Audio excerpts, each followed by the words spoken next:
Hello, everyone, and thank you for your interest in becoming a tutor with Achieving Greater Altitudes. My name is Mercedes Robinson, and I am the Director of Volunteer Services. I'm going to walk you through three forms today with becoming a volunteer with our services. First, you're going to complete a volunteer intake form. It looks similar to what I have pulled up on my screen. You can find this form on the website or under the volunteer tab of the volunteer page. So with this form, you're going to make sure you fill it out to the entirety. You're going to start with your name, your school email. Make sure you put your graduation year and major, and then you're going to hit this next icon, and then this form will be completed. And then the second form, after you complete this, I'm going to just put in, I'm going to do example.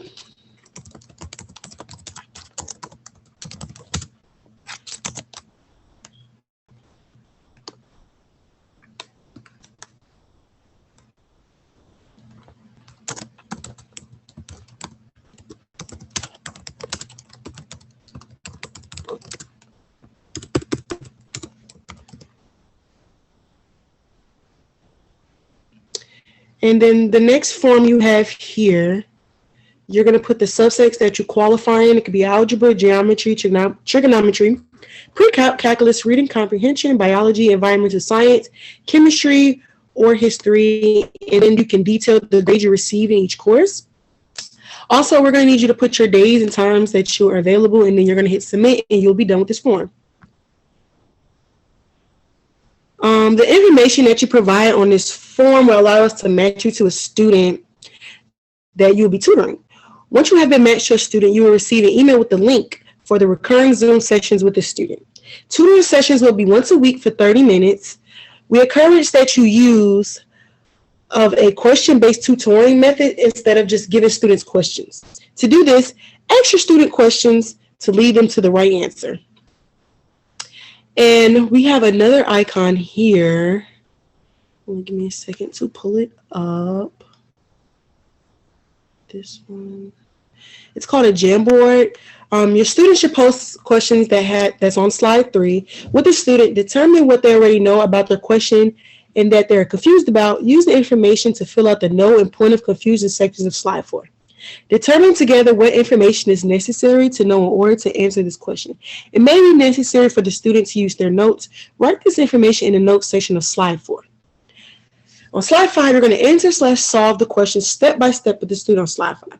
Then write the conceptual steps for how to answer questions like this in the future with the student on the slide 4 in the steps section.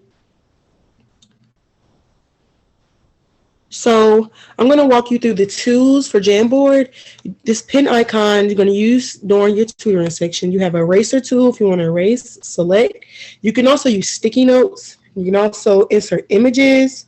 They can post screenshots of the questions. You have shapes to use. You can use text boxes and it also has a laser point tool. In here are the sticky notes that you can put. You can post the questions at any time. The questions that come from their homework, past quizzes, past tests, study guides, class notes, etc. Also, questions posted before tutor sessions can be answered during the session. In here, in this first box at the top, you can put what I want to know, what I know, relevant information, and what I learned. All of this can help with your tutoring session with the student. And that completes the Jamboard. And the tutoring session form, the last form that you're going to have to complete. This form also could be found in the Volunteer Hub under the Volunteer tabs. So for this form, you need to fill it out to the entirety. Make sure your email is correct to the email that you want this to go to, because it's going to send you a summary after you complete it.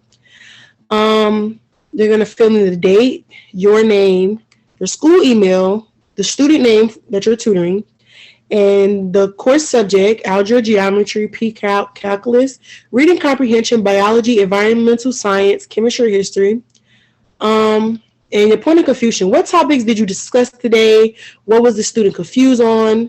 And from your Jamboard, make sure that you save it to your laptop or your desktop. Please, it has to be a PDF or an image, so you can press add file here, and it should come up, and you can just select files from the device and drag them into that box. Also, and you're going to have like a little survey. Would you rate the understanding of the topic at the end of the session? And it also asks you, do you need additional resources to grasp this topic? And you're going to press submit. And that completes today's volunteer application. Thank you so much. And if you have any questions, you can email me at my email, robinsonmr2@appstate.edu, ROBINSONMR2@appstate.edu. Thank you.